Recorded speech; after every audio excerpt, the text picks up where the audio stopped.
Terri George here, Coldwell Banker Realty, and today we're talking about home inspections. You've listed your home, it's now under contract, and you're getting ready to pack up and move for the big day. But wait, you still have inspections. Follow along with me and let me share some tips and tricks to help you prepare for your home inspection. Come on. A lot of my clients ask me, what does an inspector look for? They look for almost everything. They look from floor to ceiling, wall to wall, inside, outside. They check the roof, the plumbing, the electrical, the foundation. They can also check for moisture, mildew, mold, termites, you name it, they are looking for it. They also look for plumbing and electrical as well. But first, I always recommend starting with a clean house. You've already come this far, you've worked so hard to show your property and get that great offer and get it under contract. So you want to keep that home nice and maintained and cleaned. The inspector's not going to give you points off if your home is dirty, but what it might show is maybe some deferred maintenance. A clean home will always show better to an inspector than a dirty one. One of the easiest things that you can do is check your appliances and make sure that all of the items in your home are working properly.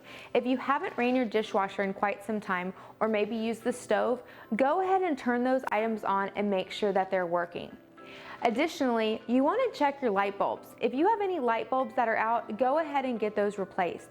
The inspector doesn't know if it's just a light bulb, and they don't carry light bulbs with them in their truck or in their back pocket.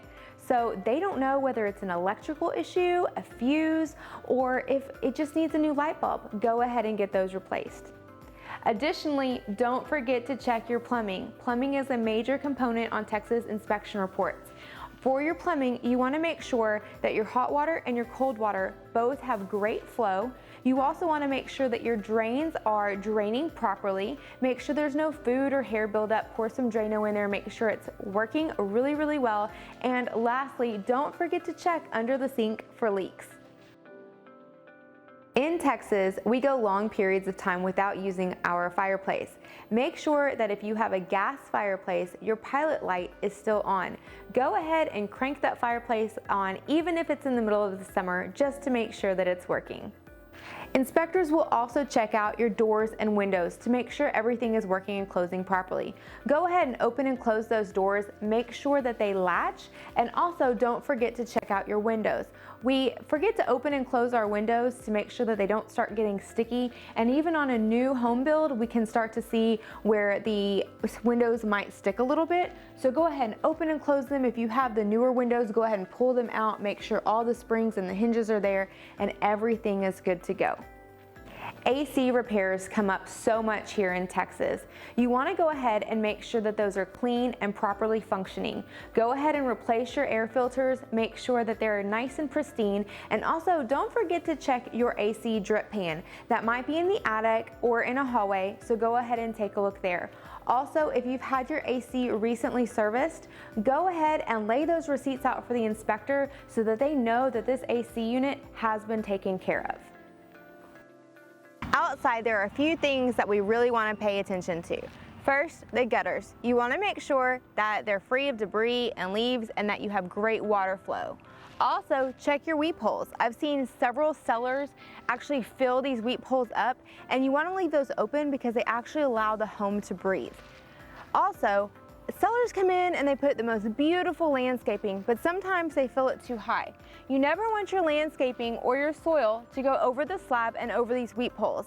If it goes over the weep holes, you're creating a perfect home for termites, and we don't want to do that. You want to check your roof. Check your roof and your shingles for missing shingles, damaged shingles, nail pops, flashing. If you're not comfortable getting up on the roof, I do recommend having a roofing company come out and just take a look at it. Typically, it's free to have an estimate and let them diagnose your roof.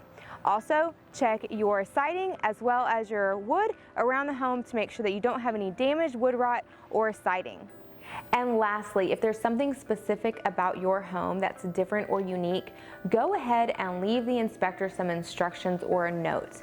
A lot of times these inspectors, they come in blindly. They may not know that a certain switch controls the primary jacuzzi tub, and they mark it as deficient because they think it's not working when all they had to do was simply turn on a switch. Also, for example, the pool. If you have this really awesome pool system that has all kinds of great features and they're doing a pool inspection, leave a note or instructions on how to operate so that it's not marked as unknown. While an unknown is not a bad thing, it can definitely be scary for a buyer because they don't have the answers that they might be looking for. I truly hope that you have enjoyed these tips and tricks to get your home ready and prepare for your home inspection. If you have specific questions in preparing your home for inspection or regarding placing your home on the market, contact me, Terri George, today.